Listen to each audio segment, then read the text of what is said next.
Hello hello, good morning student, class 11। आज अपना जो नेक्स्ट टॉपिक है उसको देखो भाई। ठीक है, जो अगला टॉपिक है हमारा 11th क्लास के लिए। कल हम लोग न्यूमेरिकल लगा रहे थे ना भाई 11th क्लास में। ठीक है,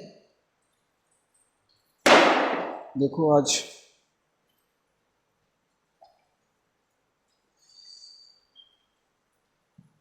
और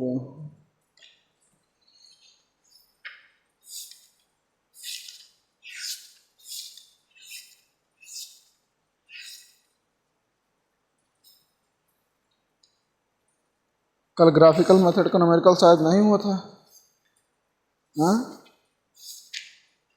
है ना भैया।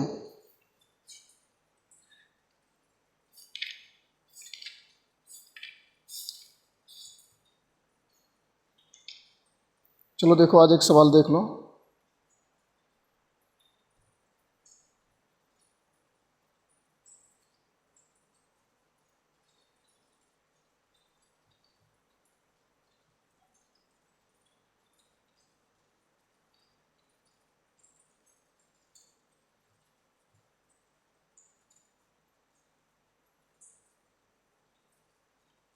चलो क्वेश्चन नंबर है, एक है ग्राफिकल मेथड से लिखेंगे। चित्र में एक धावक का, चित्र में देखो ध्यान से, सवाल है आपका। चित्र में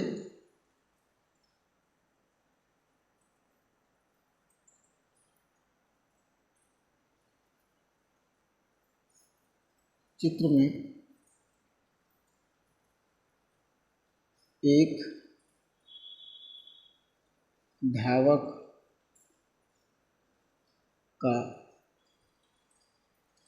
का समय वेग ग्राफ प्रदर्शित है। देखो ध्यान से, धावक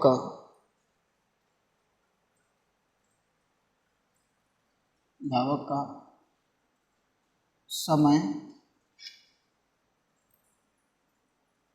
समय वेग ग्राफ प्रदर्शित है। समय वेग ग्राफ क्या है? प्रदर्शित है। ठीक है, ग्राफ से गणना करें कि ग्राफ से गणना करें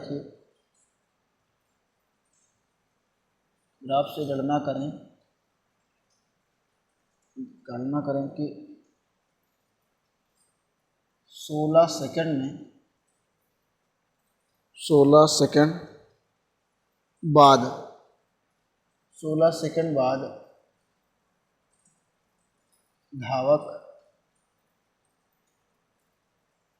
धावक अपनी यात्रा के आरंभ से कितना दूर है।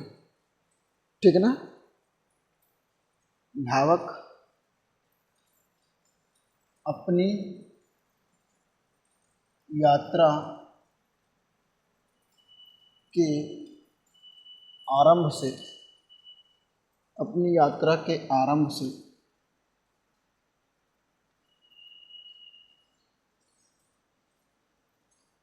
से कितना दूर है,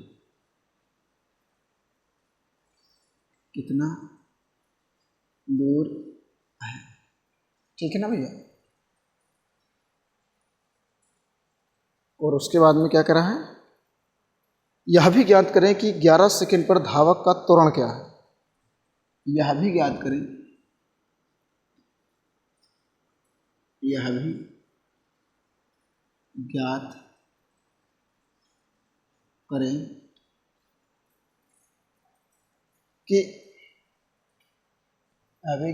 कि 11 सेकंड पर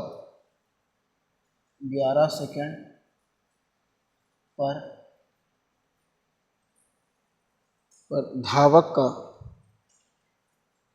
11 सेकंड पर धावक का त्वरण क्या है। धावक का त्वरण क्या है। हो गया ना?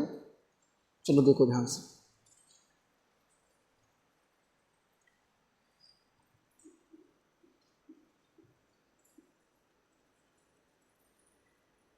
चित्र देखो, पहले ग्राफ बनाते हैं।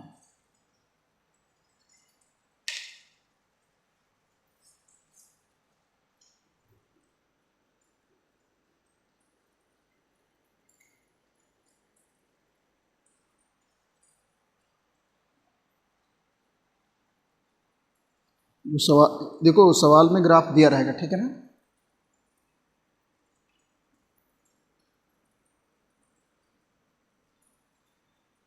कुछ इस तरीके से दिया गया आपका, ठीक है। वेरिएशन दो दो का दिया है, 2 4 2 4 6 8 2 4 6 8, उसके बाद में 10 12 14 और ये दिया है 16। ओके, उसी तरीके से यहाँ भी दिया है 2 4 6 8 10 और उसके बाद 12 14 और ये हो जाएगा बेटा 16। क्या हो जाएगा? 16, ठीक है। तो जो पार्टिकल शुरू करता है वो सबसे पहले पहुंचता है 8 पे। कहाँ पहुंचता है? 8 पे, ऐसे।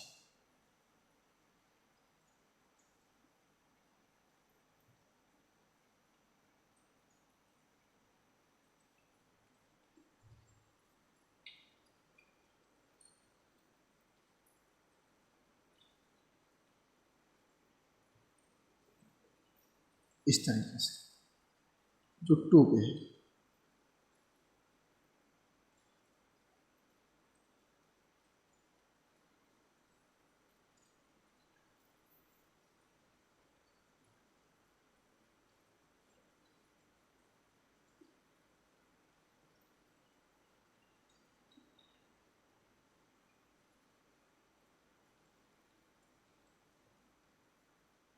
सपोज करते हैं ये 2 पे आ गए, ठीक है ना?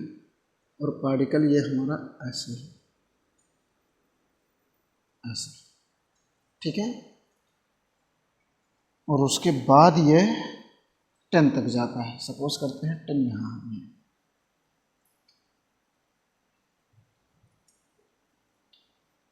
10 सेकंड तक इसका वेग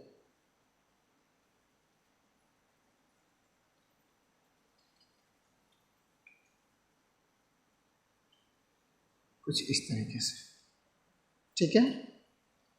और उसके बाद 12 सेकंड में ये 4 सेकंड के अप्रॉक्स में जाता है। 4 सेकंड यहाँ से देखो, यही होगा, ठीक है ना? ये पॉइंट है हमारा 4 सेकंड। इस तरीके से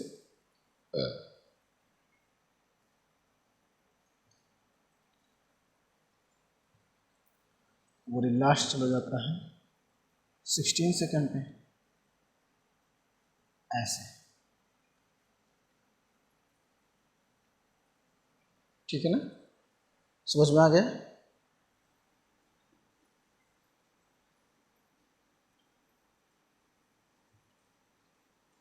इसको शो कर देना कि 4 सेकंड पे ही ये, ठीक है। इस तरीके से हमें दिया गया है।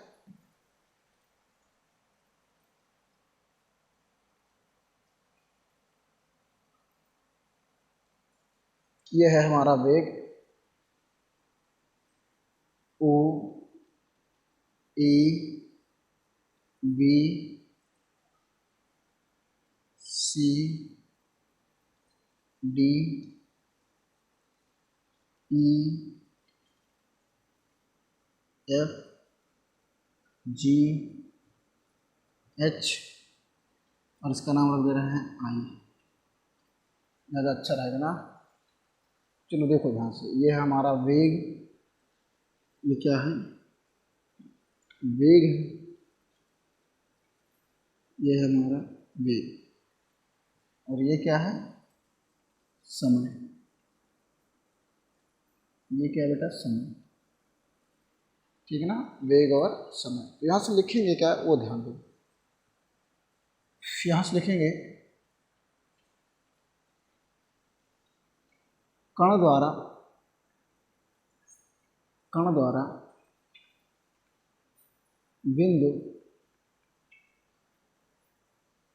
बिंदु ओ से, बिंदु ओ या जीरो से, कण द्वारा 0 से 16 सेकंड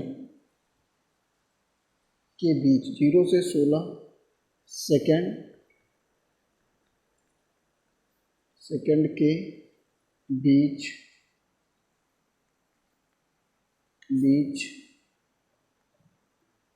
तय किया गया विस्थापन,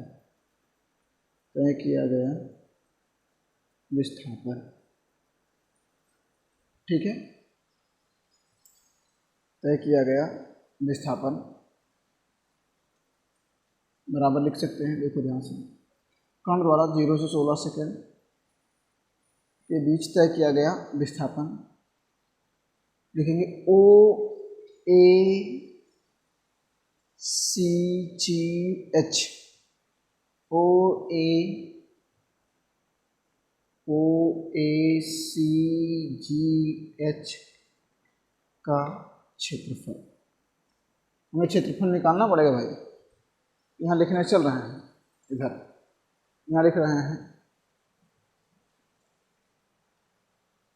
ओ ए सी जी एच का क्षेत्रफल बराबर, देखो क्या लिख रहे हैं, पहले तो ये लिखेंगे त्रिभुज ओ ए बी का क्षेत्रफल, त्रिभुज ओ ए बी प्लस चतुर्भुज ए बी सी डी,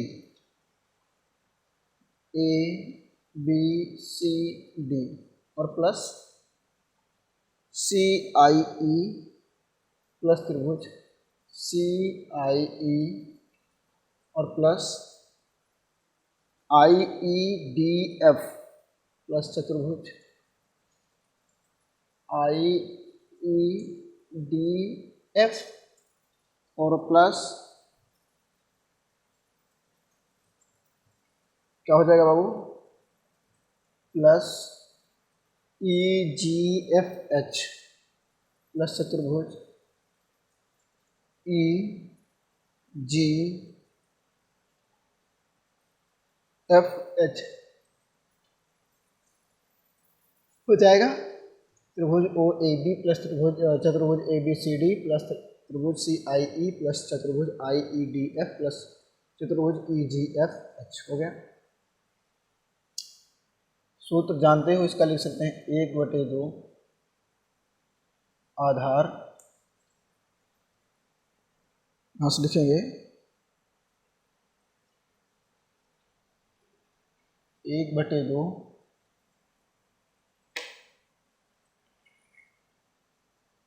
आधार गुणे ऊंचाई प्लस चतुर्भुज है लंबाई गुणे चौड़ाई, प्लस ये भी त्रिभुज है तो 1/2 आधार गुणे ऊंचाई और प्लस चतुर्भुज लंबाई गुणे चौड़ाई। सबका अपना अपना अलग है, और प्लस चतुर्भुज है तो इसको भी लिख सकते हैं लंबाई गुणे चौड़ाई। टोटल कितने टर्म हो गए? 1 2 3 4 5, 1 2 3 4 5, ठीक है। यहाँ से क्या मिलेगा ध्यान दो,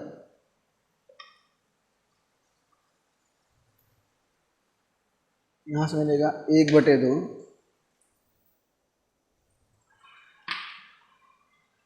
1/2 आधार कितना है? त्रिभुज का आधार कितना है? ये 2 सेकेंड। तो गुणे ऊंचाई टोटल है 8 प्लस लंबाई 10 से 2 है मतलब 8 गुणे चौड़ाई 8 ही है प्लस त्रिभुज इसका देखो ये कितना है टोटल 2 गुणे ऊंचाई है 8 - 4 मतलब 4, यहाँ से लिखना पड़ेगा 1/2 गुणे 2 गुणे 4 प्लस लंबाई गुणे चौड़ाई, ये तो 2 ही रहेगा, 2 गुणे चौड़ाई कितनी हो जाएगी 4, क्योंकि यहाँ से यहाँ तक 4 प्लस इसका लंबाई गुणे चौड़ाई करना है, ये 4 गुणे 4 हो जाएगा, 4 चौक 16,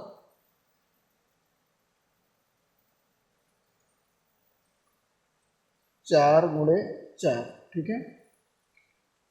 हल कर लो इसको, ये आ जाएगा तुम्हारा 2 से 2 कैंसिल, 2 से 2 ये कैंसिल हो गया, यहाँ बचेगा केवल 8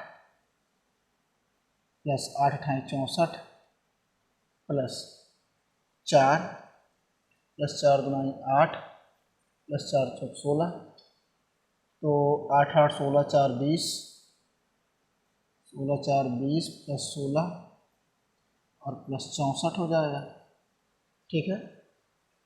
प्लस क्या हो जाएगा 64, 8 8 16,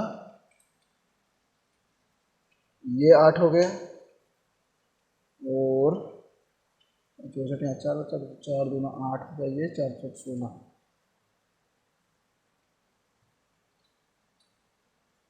यहाँ से क्या निकलेगा भाई 6 और 2 1 3, 36 प्लस 64 यही आएगा,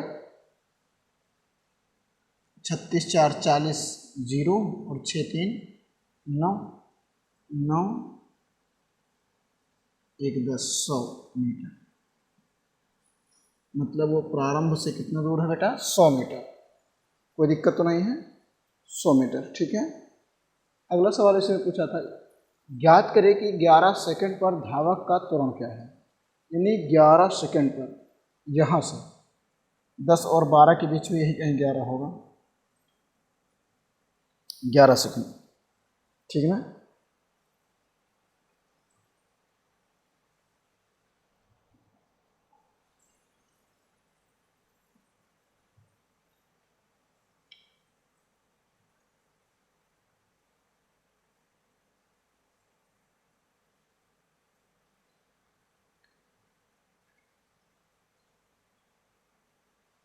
हो गया, चलो इसको निकाल देते हैं, इसको मिटा देते हैं या इधर ही लिख सकते हैं, ये तो दूरी आ गई। अब लिखेंगे 11 सेकंड पर, या इसी को मिटा देते हैं, इधर लगा देते हैं, ये तो दूरी निकल गई ना, पहला हल हो गया, अब इसमें त्वरण भी निकालना बेटा, ठीक है ना। देखो यहाँ लिखेंगे 11 सेकंड पर तात्क्षणिक त्वरण को 11 सेकंड पर 11 सेकंड पर तात्क्षणिक त्वरण को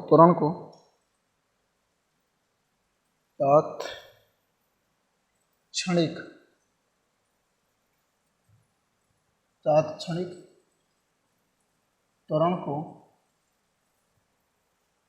त्वरण को 10 सेकंड से, तात्क्षणिक त्वरण को 10 सेकंड से 12 सेकंड के बीच, 12 सेकंड के बीच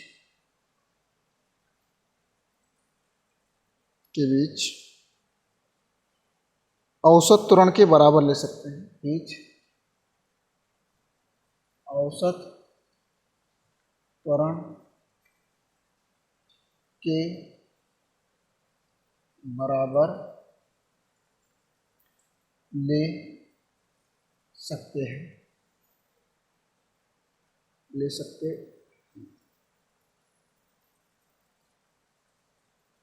ठीक है ना। अब सीधा सीधा लिख सकते हैं, अतः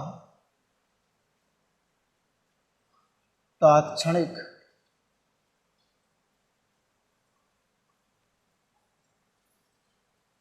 हो गया। अतः तात्क्षणिक या ऐसे लिख दिया जाए, तात्क्षणिक त्वरण बराबर वेग परिवर्तन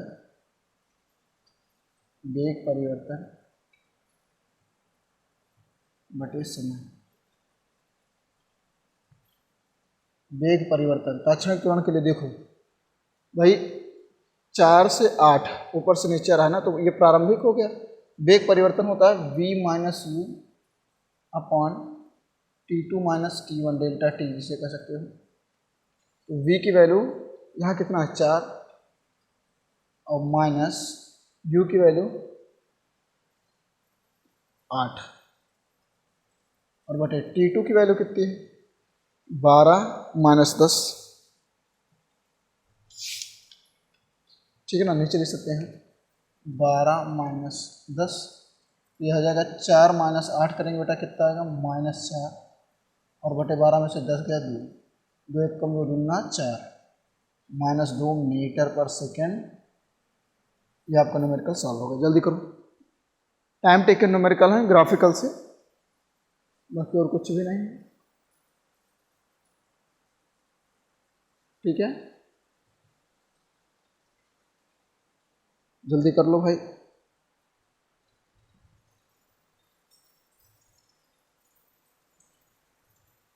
इसको मिटा देना, ठीक है ना।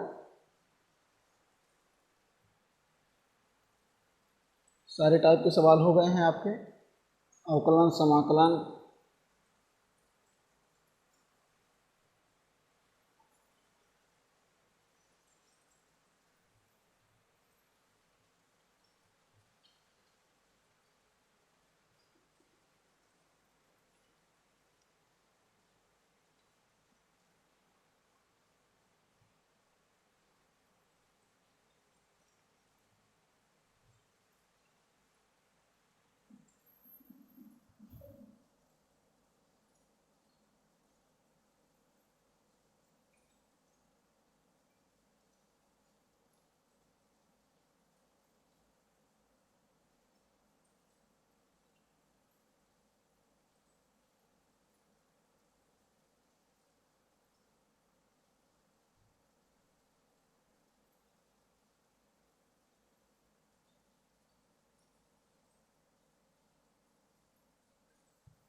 एक व्यक्ति अपनी यात्रा का आधा भाग, सवाल है, एक व्यक्ति अपनी यात्रा का आधा भाग, अच्छा सवाल है, एक व्यक्ति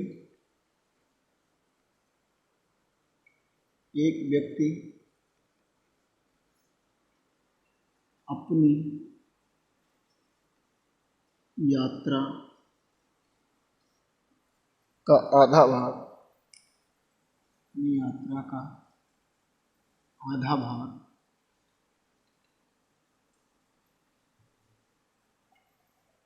अपनी यात्रा का आधा भाग v1 वेग से, v1 वेग से, ठीक है, v1 वेग से तथा शेष आधा भाग v2 वेग से तय करता है। v1 वेग से तथा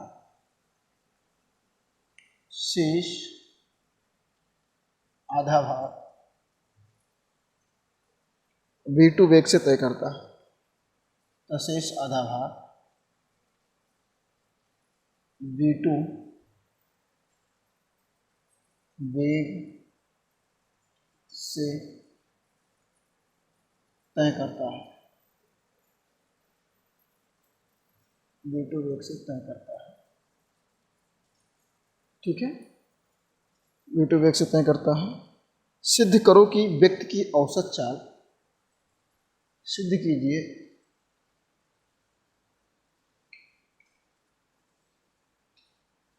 सिद्ध कीजिए कि सिद्ध कीजिए कि व्यक्ति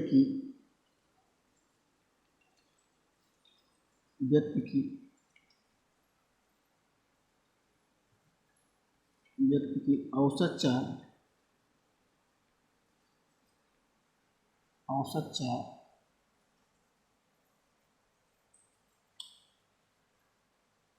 2/v इक्वल टू 1/v1 और प्लस 1/v2 होगी। ठीक है ना। देखो ध्यान से, सवाल कितना इजी है।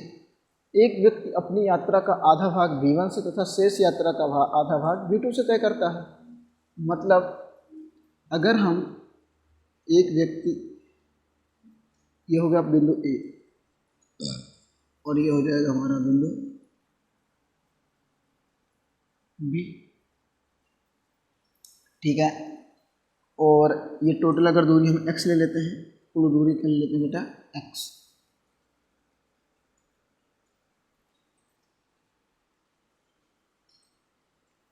x हो गया, शेष आधा आधा ये दोनों तय करता है। ये इतनी दूरी हो जाएगी x/2 और ये दूरी हो जाएगी x/2। x/2 को ये v1 वेग से तय कर लेता है और अगले x/2 को ये v2 वेग से तय कर लेता है। बात समझ में आई? और ये हो जाएगा 2। ठीक है, तो यहाँ लिखेंगे प्रश्नानुसार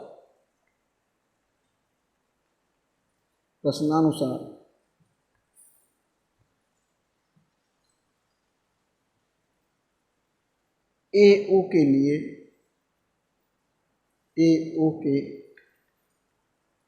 लिए चाल बराबर दूरी बटे समय। चाल बराबर दूरी बटे समय। चाल है हमारा v1, दूरी कितनी है x/2 और टाइम यहाँ से यहाँ तक हम सपोज करते हैं t1 लगता है और इधर क्या लगता है t2। ये पहले लिखना पड़ेगा भाई, यहाँ ये लिखा नहीं, अगर सवाल आ गया तो लिखना पड़ेगा। माना,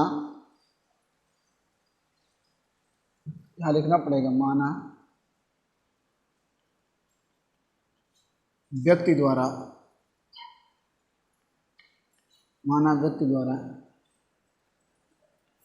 तय की गई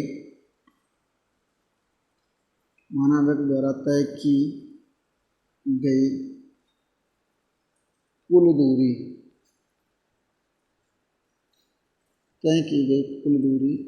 x। ठीक है, व्यक्ति द्वारा तय की गई कुल दूरी क्या बेटा x है। ठीक है, और यहाँ लिखेंगे x है तथा व्यक्ति को आधी दूरी तय करने में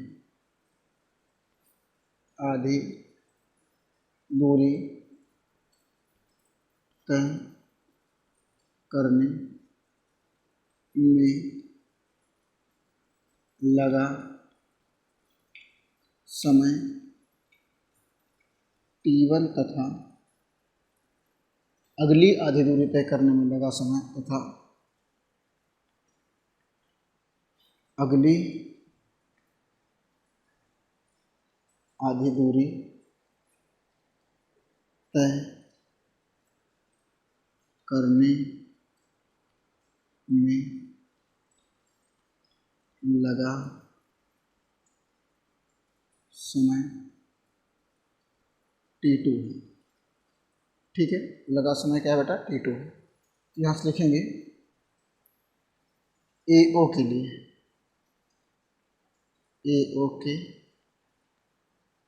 लिए। चाल बराबर दूरी बटे समय। चाल v1 है, दूरी कितनी है x/2 और समय t1। तो यहाँ से हो जाएगा v1 बराबर x/2 t1 और क्रॉस मल्टीप्लाई कर दो, यहाँ से मिलेगा 2v1 t1 बराबर x। तो t1 का मान मिल जाएगा x/2v1। ठीक है, इसी तरीके से ये हो गया क्वेश्चन नंबर फर्स्ट। अगला देखो, यहाँ से लिखेंगे इसी प्रकार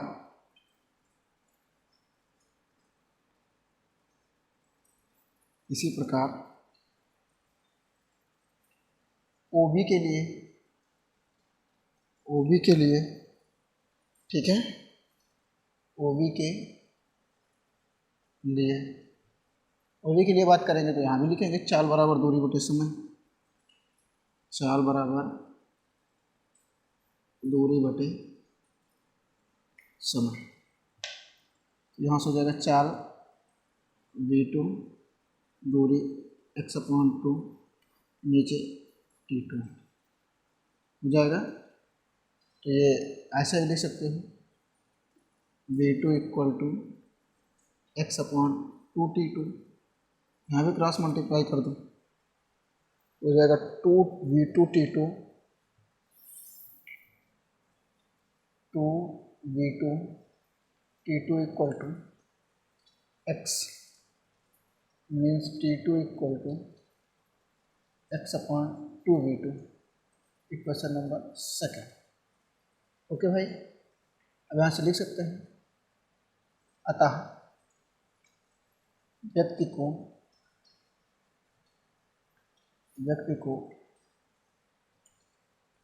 कुल दूरी तय करने में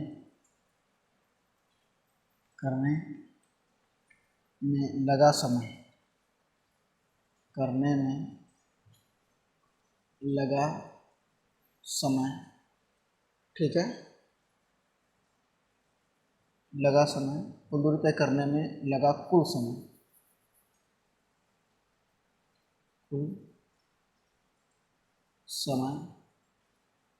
बराबर t1 + t2। और यहाँ लिख दो समीकरण 1 व 2 से। समीकरण 1 व 2 से तो t1 की वैल्यू क्या है? t1 की वैल्यू है x/2 v1 और t2 की वैल्यू है x/2 v2। हो जाएगा। कंफर्म हो गया कि नहीं हो गया? इसमें कॉमन क्या है? x/2 कॉमन कर लो और इन ब्रैकेट बचेगा 1/v1 + 1/v2। ओके, कोई दिक्कत तो नहीं है ना? समझ में आ गया? अब यहाँ लिखेंगे औसत चाल बराबर औसत चाल कि इधर ही लिख देते हैं, इधर ही निकाल लेते हैं औसत चाल। ठीक है,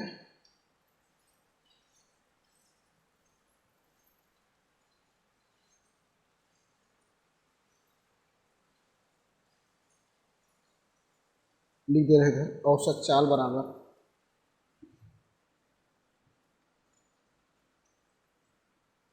औसत चाल v बराबर कुल दूरी बटे कुल समय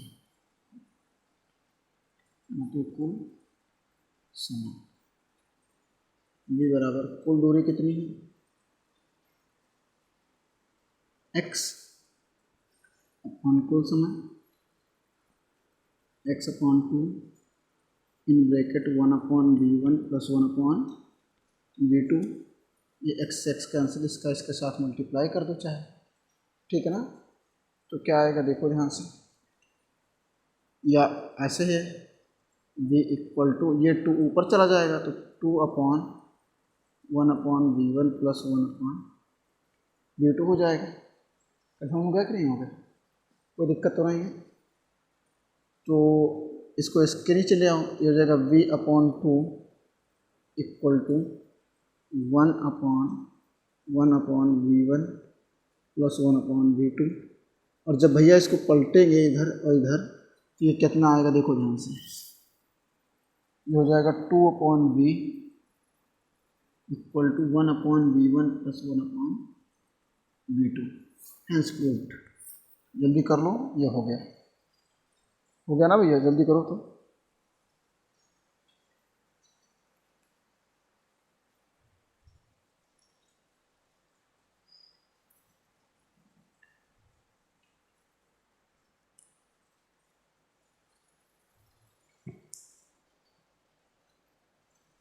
हो गया ना?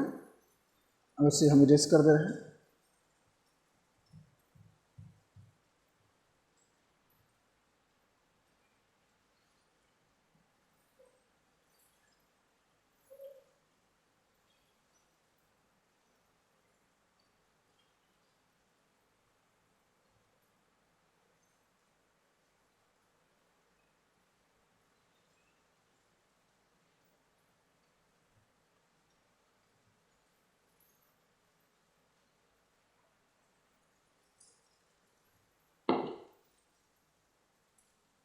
हो गया ना भैया?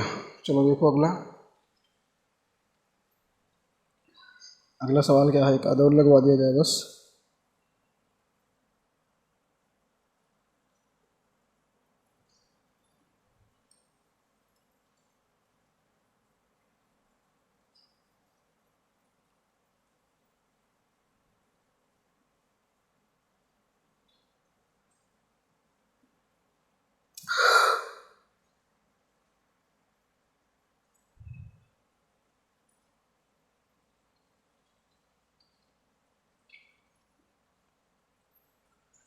एक कण विरामावस्था से गति प्रारंभ करके, सवाल देखो, एक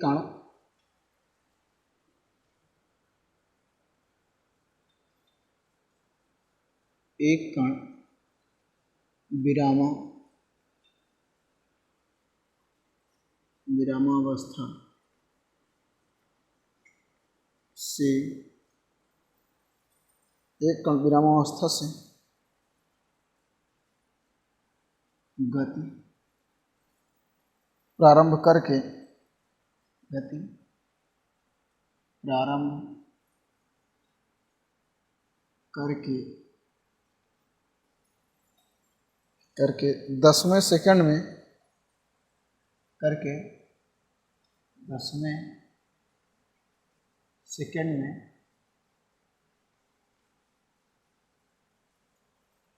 10वें सेकंड में 19 मीटर की दूरी तय करता है। 19 मीटर की दूरी तय करता है। ठीक है, कण का त्वरण ज्ञात कीजिए। पहली चीज तो ये, कण का त्वरण ज्ञात कीजिए।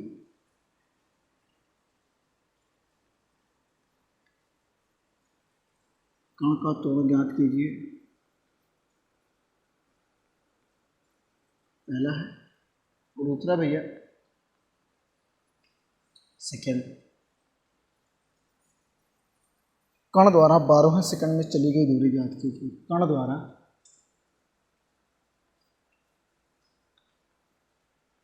12वें सेकंड में,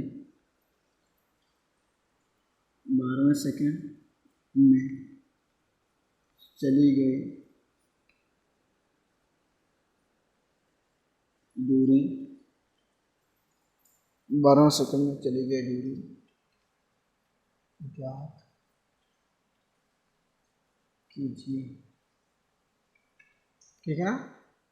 कण का त्वरण ज्ञात कीजिए और कण द्वारा 12वें सेकंड में चली गई दूरी की गणना करना है। ठीक है ना भैया? चलो देखो ध्यान से, यहाँ लिखेंगे दिया है S10 इक्वल टू 19 मीटर, ठीक है ना, 19 मीटर, और विरामांश से शुरू करता है तो u की वैल्यू 0, ठीक है ना। और क्या पूछा है, a equal to question mark और S12 equal to question mark. यहाँ लिख देंगे हम जानते हैं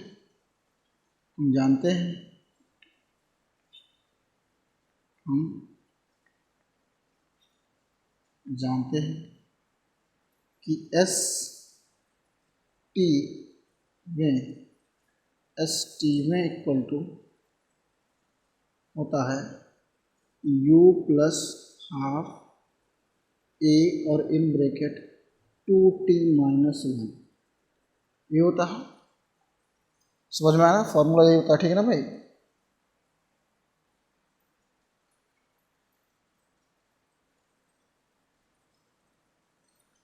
तो यहाँ से लिखेंगे S10 में इक्वल टू u की वैल्यू 0 प्लस हाफ a और in bracket 2 into 10 minus 1, means value कितना है बेटा 19 equal to half into a और into 20 minus 1।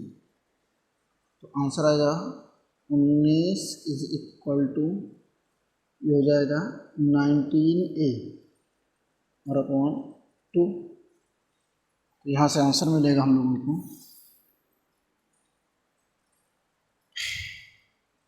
19a equal to 2 into 19, cross multiply किया गया और a equal to 2 into 19 upon 19 cancel, a equal to 2 metre पर second square, a equal to 2 metre पर second square हो गया। अब लिखेंगे अतः S12 12 इक्वल टू लिख सकते हैं u plus half a into 2t minus 1।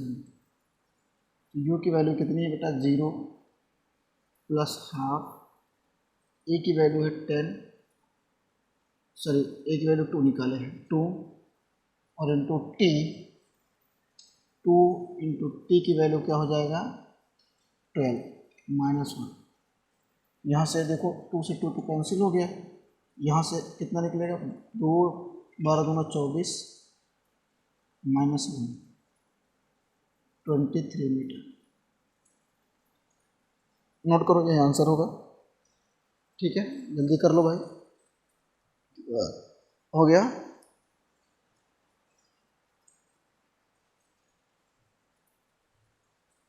हो गया ना भैया।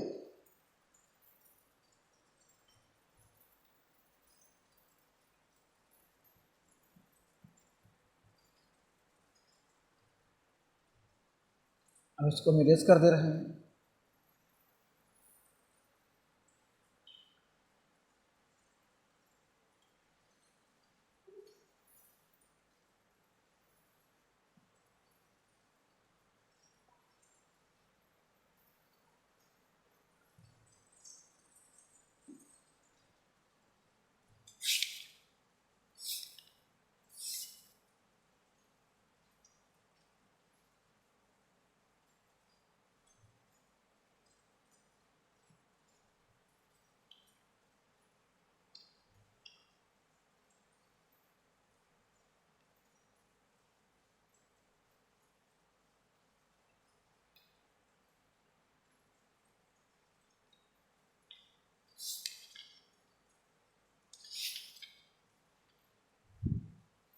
जैसे एक लास्ट टाइप का न्यूमेरिकल है जिसको सापेक्ष कहते हैं। दो रेलगाड़ियां ए व बी समांतर पटरियों पर, दो रेलगाड़ियां, अगला सवाल है, दो रेल गाड़ियाँ, दो रेलगाड़ियाँ ए व बी, ए व बी दो समांतर पटरियों पर, दो समांतर पटरियों पर, दो समांतर पटरियों पर 72 kilometre per our, 72 kilometre per our घंटा की एक समान चाल से, प्रति घंटा की, किलोमीटर की एक समान चाल से, कि एक समान चाल से, एक समान चाल से एक ही दिशा में चल रहे हैं, चाल से एक ही दिशा, एक ही दिशा में चल रहे हैं।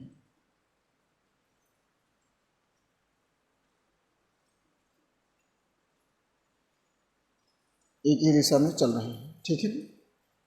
प्रत्येक रेलगाड़ी 400 मीटर लंबी है। प्रत्येक रेलगाड़ी 400 मीटर लंबी है, 400 मीटर लंबी है, ठीक है ना, 400 मीटर लंबी है। रेलगाड़ी ए रेलगाड़ी बी से आगे है। रेलगाड़ी ए रेलगाड़ी बी से आगे है, ठीक है ना। बी का चालक ए से आगे निकलना चाहता है। बी का चालक ए से, बी का चालक ए से आगे निकलना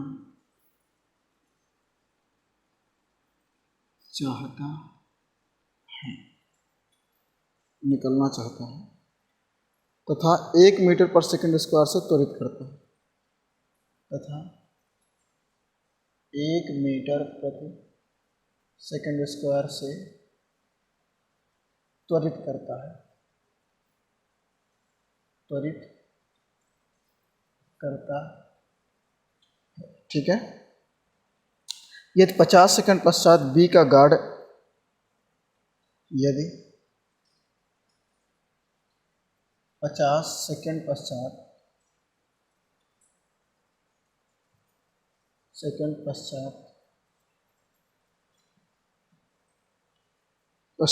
बी का गार्ड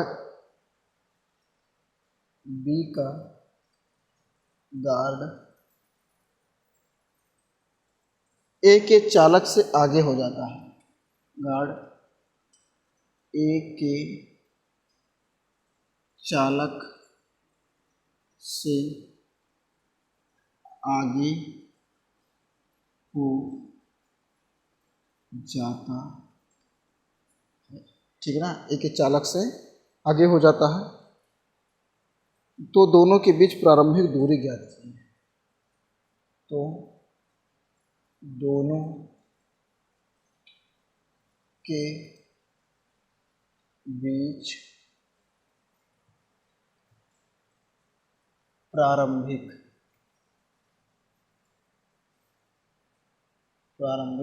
दूरी ज्ञात कीजिए,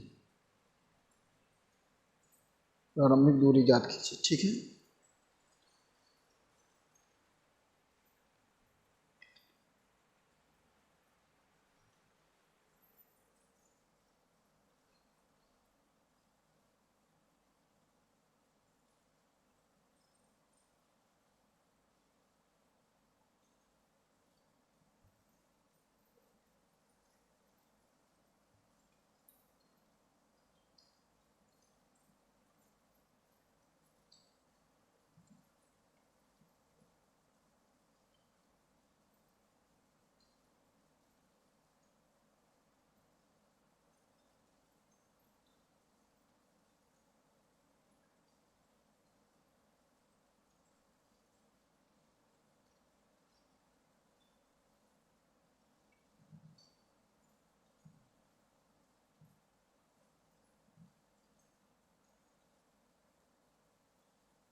चलो देखो ध्यान से, प्रारंभिक वेग समान है तो यहाँ से कह सकते हैं, यहाँ लिख सकते हैं माना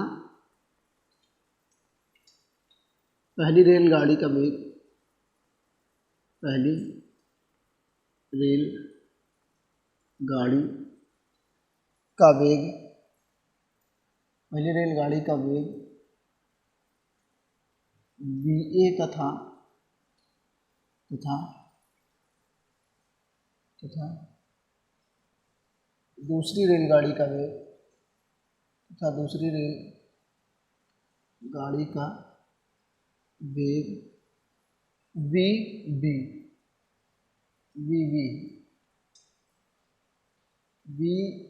ही लिख देते हैं, हाँ इसको v लिख सकते हैं, ठीक है ना। तो शुरुआत में दोनों की चाल बराबर है, देखो ऐसे,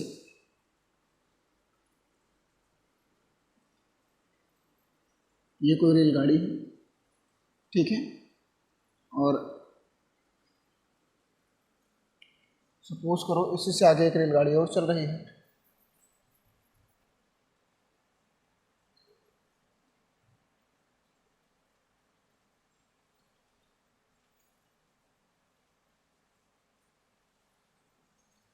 यहाँ निकल के पहुँचता है, ठीक है ना, समझ में आया ना। तो ये जो है हमारा 72 दोनों की स्पीड है, ये भी 72 चल रही है किलोमीटर पर आवर और ये भी चल रही है 72 किलोमीटर पर आवर।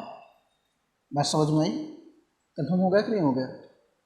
अब पहले अगर ये जो डिस्टेंस है इसको हम कहते हैं एस ए, ये डिस्टेंस को कहते हैं एस बी, और ये हमारा ये बी ट्रेन है, ये बी ट्रेन पीछे है, ये ए ट्रेन है, तो इसको हम कहते हैं एस बी, उसके बाद में इसको कहते हैं एस ए। तो एक तरीके से देखा जाए, यहाँ से देख सकते हैं ट्रेन को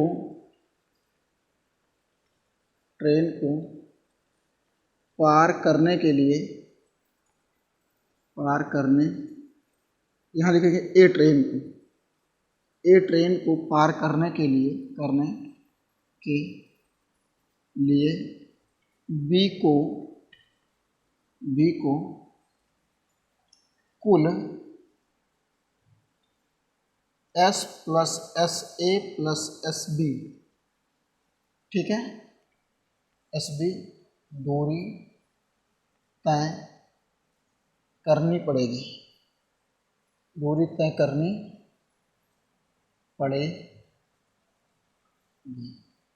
ठीक है ना। S plus S A plus S B दूरी तय करनी पड़ेगी, ठीक है भैया।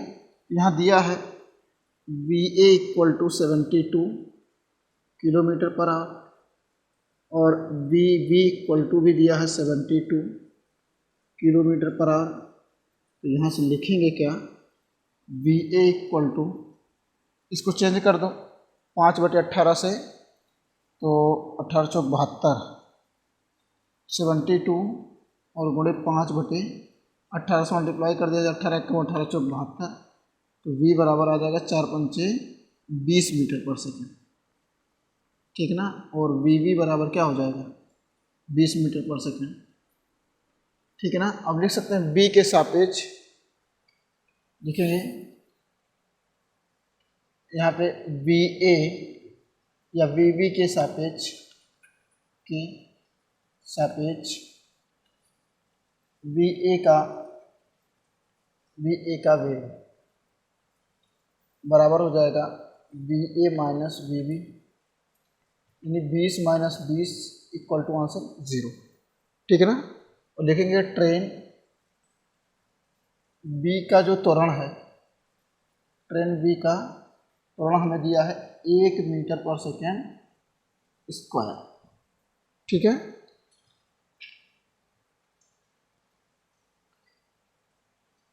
यहाँ लिख देंगे और ट्रेन ए को पार करने में लगा समय, ट्रेन ए को पार करने में लगा समय 50 सेकेंड। कितना है? 50 सेकेंड। यहाँ से हम लिख सकते हैं भाई, अतः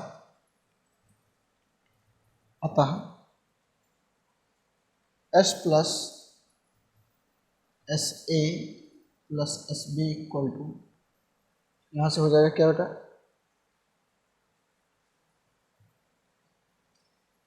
वही बी, अच्छा बी के सापेक्ष बी के सापेक्ष बी ए का नहीं, तो V V minus B A, V V minus, यहाँ V V minus B A और plus half A T square. ये तो वैल्यू हमारी 0 है, तो एस प्लस एस ए की वैल्यू है 400, ट्रेन 400 मीटर लंबी है, इक्वल टू हाफ ए की वैल्यू 1 और टी की वैल्यू 50 का स्क्वायर। ठीक है, तो जो वैल्यू मिल रही है यहाँ से क्या मिल रही है, देखो ध्यान से, एस प्लस 4/4 बराबर 1/2 इंटू 50 का स्क्वायर 2500, 2 1 कम 2, 2 1 कम 2, 2 दूना 4 और 2 पंचे 1250, मतलब एस बराबर 1250 माइनस 800, मतलब एस बराबर 1250 में से 800 जाएगा, कितना बचेगा भैया? 1250 माइनस 800, नीचे आ जाएगा 0, 5, 12 से 8 गए 450 मीटर, यानी 450 मीटर अतिरिक्त दूरी तय करनी पड़ेगी उसे पार करने के लिए। जल्दी नोट करो, हो गया? ये हमारा क्या हो जाएगा? आंसर हो जाएगा। तो इस सारे टाइप के न्यूमेरिकल हो चुके हैं, है ना? सारे टाइप के न्यूमेरिकल हो गए कि नहीं हो गए? और हम कल से पढ़ेंगे सदिश विश्लेषण। क्या पढ़ेंगे बेटा? सदिश विश्लेषण। समझ में आ गया कि नहीं आ गया? कोई दिक्कत तो नहीं है? नोट कर लो इसे, जितनी जल्दी हो सके तुम्हारा काम हो जाएगा। ठीक है ना? हो गया कि नहीं? इसे कर लो आप लोग।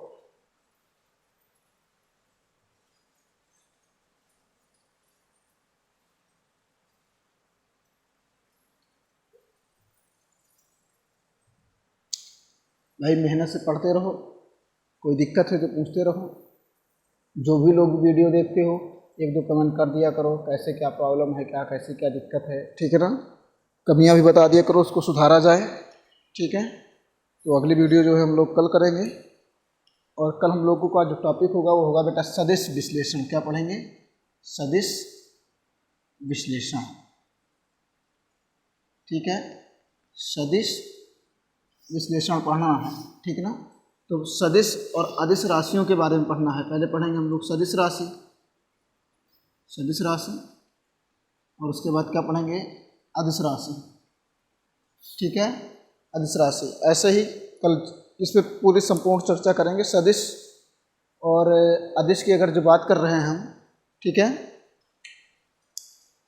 यहाँ पे जो हम सदिश और अदिश की बात कर रहे हैं, इसमें हमें अदिश पे बहुत ज़्यादा नहीं पढ़ना है, लेकिन सदिश का पूरी तरीके से विश्लेषण करना है। ठीक है ना? इसलिए इस चैप्टर का पूरा नाम है सदिश विश्लेषण। और इसी में और एक टॉपिक आएगा प्रक्षेप गति। सदिश विश्लेषण और प्रक्षेप गति। कोई दिक्कत तो नहीं है ना? बात समझ में आ गई कि नहीं आ गई? तो आप लोग भैया इसको कर लेना। कोई दिक्कत हो तो आप लोग पूछते रहना। तब तक के लिए नमस्कार, बाय।